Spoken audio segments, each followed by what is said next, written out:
ಬನ್ನಿ ವೀಕ್ಷಕರೇ, ಮುಂದಿನ ರಾಶಿ ತುಲಾರಾಶಿ. ತುಲಾರಾಶಿಯ ಒಂದು ಮಾಸ ಭವಿಷ್ಯ ಹೇಗಿದೆ ಅಂತ ತಿಳ್ಕೊಳ್ಳೋಣ. ಮೇಡಮ್, ಮುಂದಿನ ರಾಶಿ ತುಲಾರಾಶಿ. ಈ ಒಂದು ತುಲಾರಾಶಿಯ ಮಾಸ ಭವಿಷ್ಯ ಹೇಗಿದೆ ಅಂತ ತಿಳಿಸ್ಕೊಡಿ. ಖಂಡಿತವಾಗ್ಲು ನೋಡಿ, ತುಲಾ ರಾಶಿಗೆ ತುಂಬಾ ಉತ್ತಮವಾದ ಸಮಯ. ಕೆಲವ್ರದ್ದು ನಾನು ವಿಡಿಯೋಸ್ ಕೆಲವೊಂದು ನೋಡಿದೆ, ಅದರಲ್ಲಿ ತುಲಾ ರಾಶಿಗೆ ತುಂಬಾನೇ ಟೈಮ್ ಚೆನ್ನಾಗಿಲ್ಲ, ಅವ್ರಿಗೆ ಹಂಗಾಗತ್ತೆ ಹಿಂಗಾಗತ್ತೆ. ಖಂಡಿತವಾಗ್ಲೂ ಇಲ್ಲ. ಯಾಕೆ ಅಂದ್ರೆ ನಾವು ಇವಾಗ ಗ್ರಹಗತಿಗಳ ಬಗ್ಗೆ ಹೇಳ್ತಾ ಇರೋದು ರಾಶಿ ಮೇಲೆ, ಟ್ರಾನ್ಸಿಟ್ ಬಗ್ಗೆ ನಾವು ಹೇಳ್ತಿರೋದು. ಅಂದ್ರೆ ಗುರು ಯಾರಿಗೂ ಕೂಡ ಕೆಟ್ಟದ್ ಮಾಡಲ್ಲ. ಅವನು ಬಾಧಕಾಧಿಪತಿ ಆಗಿದ್ರು ಕೂಡ, ಅವನು ಒಳ್ಳೇದ್ ಮಾಡಲ್ಲ ಅನ್ನೋನಾಗಿದ್ರು ಕೂಡ ಅರ್ಧ ಒಳ್ಳೇದ್ ಮಾಡಿ ಇನ್ನು ಅರ್ಧ ಕೆಟ್ಟದನ್ನ ಮಾಡ್ತಾನೆ. ಆದ್ರೆ ಈಗ ನಾವು ಟ್ರಾನ್ಸಿಟ್ ಅಂತ ನೋಡಕ್ ಬಂದಾಗ ಅದು ಮೂವ್ಮೆಂಟ್ ಆಗ್ತಾ ಇರುತ್ತೆ. ನಾವು ರಾಶಿ ಫಲಗಳನ್ನ ಅಂದ್ರೆ ಲಗ್ನದಿಂದ ನೋಡಿ ಹೇಳ್ಬೇಕಾದ್ರೆ ಫಲಗಳಲ್ಲಿ ಸ್ವಲ್ಪ ವ್ಯತ್ಯಾಸ ಇರುತ್ತೆ. ಬಟ್ ರಾಶಿ ಫಲ ಅಂತ ಹೇಳ್ಬೇಕಾಗ್ ಬಂದಾಗ ಗುರು ಯಾವ ರಾಶಿಗೂ ಕೂಡ ಕೆಟ್ಟದ್ ಮಾಡಲ್ಲ. ಸೊ ಎಲ್ಲಾ ರಾಶಿಗೂ ಕೂಡ ಒಳ್ಳೇದೇ ಮಾಡ್ತಾನೆ. ಹಂಗನ್ನೋಂಗಿದ್ರೆ ವೃಷಭ ರಾಶಿಗೂ ಕೂಡ 2ನೇ ಮನೇಲೆ ಗುರು ಇದ್ದಾನೆ, ಸೊ ಅದು ನೆಗೆಟಿವ್ ಆಗುತ್ತೆ ಅಂತ ಹೇಳ್ಬೋದಾಗಿತ್ತು. ಸೊ ಹಂಗೇನಿಲ್ಲ. ವೃಷಭದೇನು ತುಲಾ ರಾಶಿಯವರಿಗೆ ತುಂಬಾ ಉತ್ತಮವಾದ ಒಂದು ಸಮಯ. ಗುರುವಿಂದ ಗುರು ದೃಷ್ಟಿ ಬಂದು ಇವರಿಗೆ ಏನು, ಗುರು 9ನೇ ಮೇಲೆ ಕೂತಿದ್ದಾನೆ, ಗುರು ದೃಷ್ಟಿ ಲಗ್ನದ ಮೇಲೆ ಬಿದ್ದಿದೆ, ಮತ್ತೆ ಇವರಿಗೆ 3ನೇ ಮನೆ ಮೇಲೆ ಬಿದ್ದಿದೆ. ಸೊ ಒಳ್ಳೆ ಒಂದು ಫಲಗಳನ್ನ, ಮತ್ತೆ 5ನೇ ಮನೆ ಮೇಲೆ ಬಿದ್ದೆ ಒಳ್ಳೆ ಫಲಗಳನ್ನ ನೋಡುವಂತ ಒಂದು ಟೈಮ್ ಸಮಯ.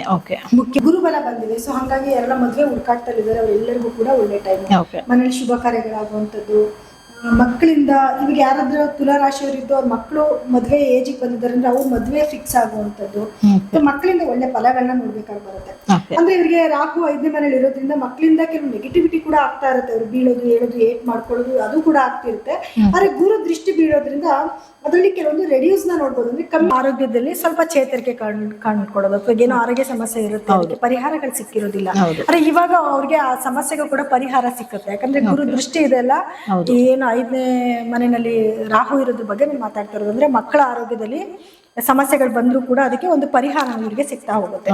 ಇನ್ನು 6ನೇ ಮನೆಯಲ್ಲಿ ಶನಿ, ಕುಜ ಮತ್ತೆ ಬುಧರ ಒಂದು ಸಂಚಾರ ಇದೆ. ಸೊ ಹಾಗಾಗಿ ಯಾರೆಲ್ಲ ಉದ್ಯೋಗಿಗಳು ಇರ್ತಾರೆ ಅವರೆಲ್ಲರಿಗೂ ಕೂಡ ಪ್ರಮೋಷನ್ ಆಗುವಂಥದ್ದು. ಅದೇ ಸ್ವಲ್ಪ ಸ್ಟ್ರಗಲ್ ಮಾಡ್ಬೇಕಾಗತ್ತೆ. ತುಂಬಾ ಎಫರ್ಟ್ ಹಾಕಿ ಕೆಲಸ ಮಾಡಿದ್ರೆ ಮಾತ್ರ ಉತ್ತಮವಾದ ಫಲಗಳನ್ನ ಖಂಡಿತವಾಗ್ಲೂ ನೋಡ್ಕೋಬಹುದು. ಆದ್ರೆ ಆರೋಗ್ಯದಲ್ಲಿ ಏರುಪೇರುಗಳಾಗುತ್ತೆ. ಸ್ವಲ್ಪ ಆಕ್ಸಿಡೆಂಟ್ಸ್ಗಳಾಗೋದು, ಬೋನ್ಗೆ ಪ್ರಾಬ್ಲಮ್ ಆಗುವಂಥದ್ದು, ಅಥವಾ ನರಕ್ಕೆ ಸಂಬಂಧಪಟ್ಟ ಸಮಸ್ಯೆಗಳಾಗುವಂಥದ್ದು, ವಿದ್ಯಾರ್ಥಿಗಳು ಬೇಗ ಮರ್ತೋಗುವಂಥದ್ದು. ಏನೇ ಗುರುಬಲ ಇದೆ, ಎಜುಕೇಶನ್ ಬಹಳಷ್ಟು ಮುಂದಿರ್ತಾರೆ, ಆದ್ರೂ ಕೂಡ ಕೆಲವೊಂದನ್ನ ಮರ್ತೋಗ್ಬಿಡೋದು, ಅಥವಾ ಇವ್ರಿಗೆ ಏನ್ ಅನ್ಸ್ತಿರುತ್ತೆ ಅದನ್ನ ಹೇಳ್ಕೊಳಕ್ಕೆ ಹಿಂಜರಿಯುವಂಥದ್ದು. ತುಂಬಾ ಟ್ಯಾಲೆಂಟ್ ಇರುತ್ತೆ, ಏನ ಬೇಕಾದ್ರೂ ಗೆದ್ದು ಬರ್ಬೋದು ಅನ್ನೋ ಟ್ಯಾಲೆಂಟ್ ಇದ್ರು ಕೂಡ ಮುಂದೆ ಬರೋದಿಲ್ಲ ಹೇಳೋದಕ್ಕೆ.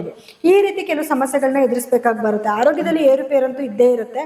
ಅದು ಬಿಟ್ರೆ ಲಾಭದಲ್ಲಿ ಯಾವುದೇ ಸಮಸ್ಯೆಗಳು ಇರೋದಿಲ್ಲ. ಎಲ್ಲಾ ರೀತಿಯಿಂದ ಶುಭವಾದ ಒಂದು ಟೈಮ್ ಆಗಿರುತ್ತೆ. ಸ್ಪಿರಿಚುವಲ್ ಟ್ರಾವೆಲ್ ಮಾಡ್ತಿರ್ತಾರೆ. ಇವ್ರು ಅನ್ಕೊಂಡಿದ್ದು ಎಲ್ಲಾ ದೇವಸ್ಥಾನಗಳಿಗೂ, ಅದರಲ್ಲೂ ಲಾಂಗ್ ಡಿಸ್ಟೆನ್ಸ್ಗೆ ಹೋಗುವಂಥದ್ದು, ಕೆಲವೊಂದು ದೂರ ದೂರ ದೇವಸ್ಥಾನಗಳಿಗೆ ಹೋಗ್ಬೇಕು ಅಥವಾ ಯಾವ್ದು ಧರ್ಮ ಕಾರ್ಯಗಳಿಗೆ ಹೋಗ್ಬೇಕು ಅಂತ ಹೇಳೋದು, ಇದೆಲ್ಲದಕ್ಕೂ ಕೂಡ ಒಂದು ಒಳ್ಳೆ ಟೈಮ್ ಆಗಿರುತ್ತೆ. ಮಾಡ್ತಿರ್ತಾರೆ ಕೂಡ, ಅವ್ರಿಗಾಗ್ಲೇ ಅದೆಲ್ಲ ನಡೀತಿರುತ್ತೆ. ಅವ್ರು ಅನ್ಕೊಳ್ಳೋ ಒಂದು ಪ್ರತಿಯೊಂದು ಜಾಗಕ್ಕೂ ಕೂಡ ಒಂದು ವಿಸಿಟ್ ಮಾಡುವಂತ ಒಂದು ಟೈಮ್ ಕೂಡ ಆಗಿರುತ್ತೆ.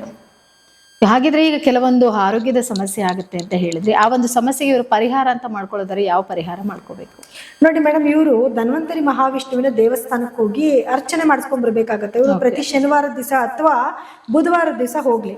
ಅಕಸ್ಮಾತ್ ಧನ್ವಂತರಿ ಮಹಾವಿಷ್ಣು ದೇವಸ್ಥಾನ ತುಂಬಾ ಜಾಸ್ತಿ ಜಾಗಗಳಲ್ಲಿ ಇರಲ್ಲ, ಕಮ್ಮಿ ಅಂತವ್ರು ಏನ್ ಮಾಡ್ಬೇಕು, ಇವರು ಅದ್ರದ್ದು ಮಂತ್ರಗಳು ಬರುತ್ತೆ, ಆ ಮಂತ್ರಗಳನ್ನ ಕೇಳಿಸ್ಕೊಳ್ಳೋದು ಅಥವಾ ಬರ್ದಿಟ್ಕೊಂಡು ಹೇಳ್ಕೊಳ್ಳೋದು ಕೂಡ. ಈಗ ಕೆಲವರಿಗೆ ಪ್ರೊನೌನ್ಸಿಯೇಷನ್ ಚೆನ್ನಾಗಿರಲ್ಲ ಅಂತವ್ರು ಬೇಕಾದ್ರೆ ಕೇಳಿಸ್ಕೊಬಹುದು. ಶ್ರದ್ಧೆಯಿಂದ ಕೇಳಿಸ್ಕೊಳ್ಳೋದ್ ಮಾತ್ರಕ್ಕೆ ಪ್ಲೇ ಮಾಡ್ಬಿಡೋದು, ನಿಮ್ಮ ಪಾಡಿಗೆ ನೀವು ಕೆಲಸ ಮಾಡ್ತಾರೆ, ಹಂಗಲ್ಲ. ಅದ್ರದೇ ಧ್ಯಾನದಲ್ಲಿ ಕುತ್ಕೊಂಡು ನೀವು ಹೇಳ್ಕೊಳಕ್ ಆಗಲ್ಲ ಅನ್ನೋ ದೃಷ್ಟಿಯಿಂದ ಕೇಳಿಸ್ಕೊಂತಿದ್ದೀರಾ, ಅದನ್ನ ಹಾಕೊಂಡು ಒಂದು ಅದ್ರದ್ದು ಪ್ರೇಯರ್ ಮುಗಿಯೋ ತನಕ, ಅಂದ್ರೆ ಇದನ್ನ ಮುಗಿಯೋ ತನಕ ಕೂಡ ಕೇಳಿಸ್ಕೊಬೇಕಾಗತ್ತೆ. ಸೊ ಇದನ್ನ ಮುಖ್ಯವಾಗಿ ಆರೋಗ್ಯ ಸಮಸ್ಯೆಗೋಸ್ಕರ ಮಾಡ್ಕೋಬೇಕು. ಇನ್ನ ಏನಾದ್ರು ಟ್ರಾವೆಲ್ ಮಾಡ್ತಿದ್ರೆ, ಇವ್ರಿಗೆ ಹೇಳ್ದೆ ನಾನು ಫಸ್ಟ್ ಟ್ರಾವೆಲ್ ಜಾಸ್ತಿ ಮಾಡ್ತಾರೆ ಅಂತ, ಸ್ವಲ್ಪ ಕೇರ್ಫುಲ್ ಆಗಿರ್ಬೇಕು. ಅಂದ್ರೆ ಲಾಂಗ್ ಡಿಸ್ಟೆನ್ಸ್ ಎಲ್ಲ ಹೋಗ್ತಿದ್ದಾರೆ ಅಂತಂದಾಗ ಡ್ರೈವಿಂಗ್ ಅಲ್ಲಿ ಸ್ಪೀಡ್ ಕಂಟ್ರೋಲ್ ಮಾಡ್ಕೊಬೇಕಾಗತ್ತೆ. ಅಥವಾ ಡ್ರೈವಿಂಗ್ ಇಲ್ಲ, ತುಂಬಾ ಲಾಂಗ್ ಡಿಸ್ಟೆನ್ಸ್ ಅಲ್ಲಿ ಇಲ್ಲ, ಫ್ಲೈಟ್ ಅಲ್ಲೋ ಎಲ್ಲೋ ಜರ್ನಿ ಮಾಡ್ತಿದ್ದಾರೆ ಅಂತ ಸಂದರ್ಭ ಬಂದಾಗ ದೇವ್ರ ಹತ್ರ ಒಂದು ಪ್ರಾರ್ಥನೆ ಮಾಡಿ ತದನಂತರ ಇವರು ಈಚೆ ಕಡೆಗೆ ಹೋಗ್ಬೇಕಾಗತ್ತೆ. ಯಾಕಂದ್ರೆ ಕೆಲವೊಂದು ನೆಗೆಟಿವಿಟಿ ಅಂತ ಹೇಳಿದೆ ನಾನು. ಸುಬ್ರಹ್ಮಣ್ಯ ಸ್ವಾಮಿ ದೇವಸ್ಥಾನಕ್ಕೋ ಎಲ್ಲದೂ ಹೋಗಿ ಇವ್ರ ಹೆಸರು ಒಂದು ಅರ್ಚನೆ ಮಾಡಿಸ್ಕೊಂಡು ದೇವ್ರ ಹತ್ರ ಒಂದು ಪ್ರೇಯರ್ನ ಮಾಡಿ ಅದಾದ್ಮೇಲೆ ಇವ್ರು ಬೇಕಾದ್ರೆ ಹೊರಗಡೆಗೆ ಹೋಗ್ಲಿ. ಸ್ವಲ್ಪ ಅವಾಯ್ಡ್ ಮಾಡ್ಕೊಂಡ್ರೆ ಒಳ್ಳೇದೇನೆ. ಈ ಸಮಯ ಒಂದ್ ಸ್ವಲ್ಪ ಚೆನ್ನಾಗಿಲ್ಲ, ಕುಜ ಮೂವ್ ಆಗೋ ತನಕ. ಅದಾದ್ಮೇಲೆ ಇವ್ರಿಗೆ ಏನಂತ ಸಮಸ್ಯೆಗಳು ಬರಲ್ಲ. ಅಲ್ಲಿವರೆಗೂ ಒಂದ್ ಸ್ವಲ್ಪ ಕೇರ್ಫುಲ್ ಆಗಿದ್ರೆ, ಕುಜ 6ನೇ ಮನೇಲಿ ಇರೋದ್ರಿಂದ ಸ್ವಲ್ಪ ಸಮಸ್ಯೆಗಳು ಬರೋ ಸಾಧ್ಯತೆಗಳಿರುತ್ತೆ. ಸೊ ಹಂಗಾಗಿ ಆ ವಿಚಾರದಲ್ಲಿ ಮಾತ್ರ ಸ್ವಲ್ಪ ಕೇರ್ಫುಲ್ ಆಗಿರ್ಬೇಕಾಗತ್ತೆ.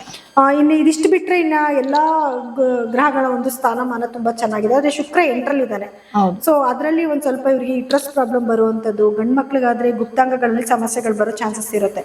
ಸೊ ಹಂಗಾಗಿ ಪ್ರತಿ ಶುಕ್ರವಾರ ಬಿಳಿ ಪದಾರ್ಥಗಳನ್ನ ದಾನ ಮಾಡೋದು, ಏನಾದ್ರೂ ಹಾಲು, ಮೊಸರು, ಸಕ್ಕರೆ ಅಥವಾ ಅವರೆಕಾಳು, ಇದಕ್ಕೆ ಸಂಬಂಧಪಟ್ಟಿರುವಂತ ಕೆಲವುದನ್ನ ನಿರ್ಗತಿಕರಿಗೆ, ಅವಶ್ಯಕತೆ ಇರೋರಿಗೆ ದಾನ ಮಾಡೋದು. ಇದಿಷ್ಟು ಮಾಡ್ಕೊಂಡ್ರೆ ಅವ್ರಿಗೆ ಏನಂತ ನೆಗೆಟಿವಿಟಿ ಇಲ್ಲ ಮೇಡಮ್. ಓಕೆ, ನೋಡಿದ್ರಲ್ಲ ವೀಕ್ಷಕರೇ, ಈ ಒಂದು ತುಲಾ ರಾಶಿಯ ಮಾಸ ಭವಿಷ್ಯ ಹೇಗಿತ್ತು ಅಂತ. ಹಾಗಿದ್ರೆ ಬನ್ನಿ ಮುಂದಿನ ರಾಶಿ ಬಗ್ಗೆ ತಿಳ್ಕೊಳ್ಳೋಣ.